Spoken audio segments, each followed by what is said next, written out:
Back in 2007, a single adult household was receiving only $260 per month. At that time, Dr. Lily Neo did a rough survey of her constituents on public assistance and found that a lot of single adults on public assistance had to skip at least one meal a day to get by on $260 per month. By her estimate, a single adult household on public assistance actually needs at least $400 per month. So in February 2007, Dr. Lily Neo asked Parliament to consider increasing the rate from $260 per month to $400 per month. Her request was refused by Minister for Community, Youth and Sports, Dr. Vivian Balakrishnan.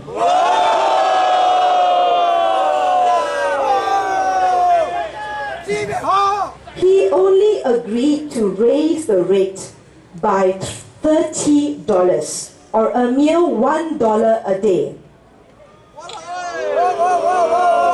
Unhappy with this minuscule increment, Dr. Lily Neo asked Dr. Balakrishnan, is it too much to ask for just 3 meals a day as an entitlement for the public assistance recipients?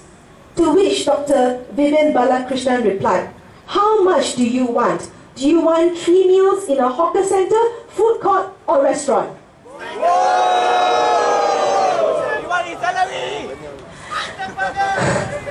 Less than a month later, in Parliament, April 2007, our leaders announced a massive pay increase for ministers. Government said that the huge salary increment for ministers was justified. Otherwise, our government system will slowly crumble and collapse. Nonsense! Warning Singaporeans of the danger of not paying ministers well enough, M.M. Lee said, your apartment will be worth a fraction of what it is. Your jobs will be in peril. Your security will be at risk. And our women will become maids in other people's countries. Well, our apartments are certainly worth a lot of money. In fact, they are worth so much that Singaporeans cannot even afford to buy their own homes. And despite the $1 million which our ministers are paid, our jobs are in peril. And as for feeling safe and secure, well, a terrorist with a limp escaped from Whitley Road to JB. And as for women becoming maids, what is worse is that our elderly folk have become toilet attendants, cleaners, pushing trolleys, clearing plates, serving tea in our own country.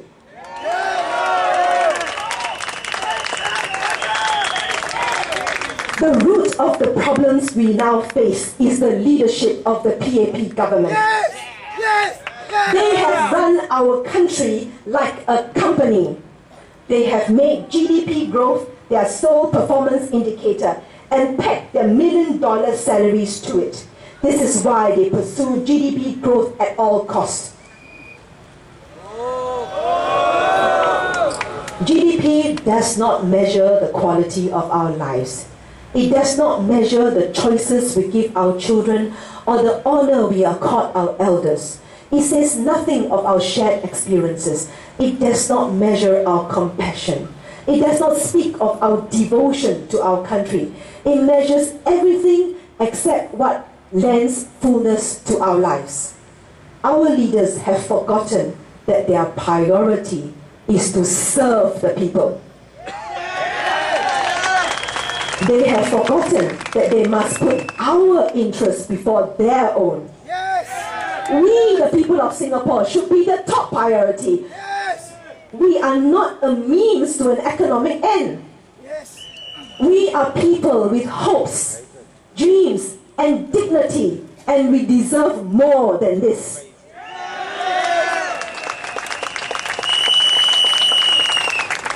People are saying, what if there's a freak result? What is a freak result?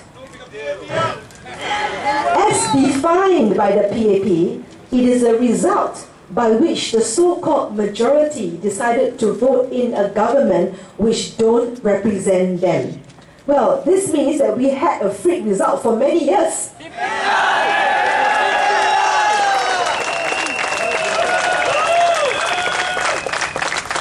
As a result of the clever GRC scheme, many seats were left uncontested in past GEs. This meant that huge numbers of Singaporeans did not get a chance to vote. In GE 1991, only 50.1% of the electorate could vote. In GE 1997, only 40.7% could vote. In GE 2001, only 33.2% could vote. And in the last GE, only 56.6% could vote. With such huge numbers of Singaporeans being unable to vote in past GEs, the government had only to work half as hard.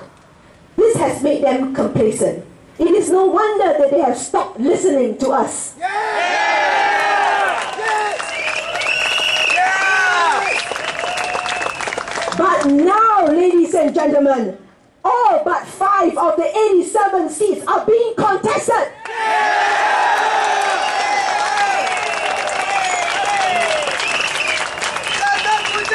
At last, you, the people of Singapore, can tell the government how you really feel.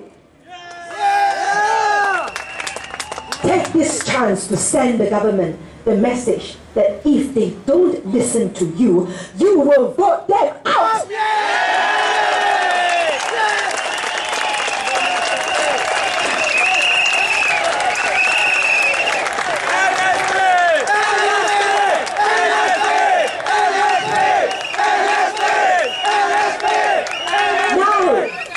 You have the power to help Singaporeans get out of this bad dream.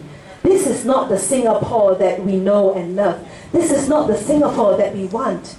I want to wake up and find my fellow Singaporeans happy with their quality of life and feeling fulfilled. I want a country where our youth aspirations and dreams can become a reality, where our elderly folk enjoy well-deserved healthcare and other privileges for having contributed their most productive years to build our society. Where Singaporeans do not live in constant fear of losing their jobs, where there are equal opportunities for all Singaporeans. I want a Singapore which is awake, alive, and empowered.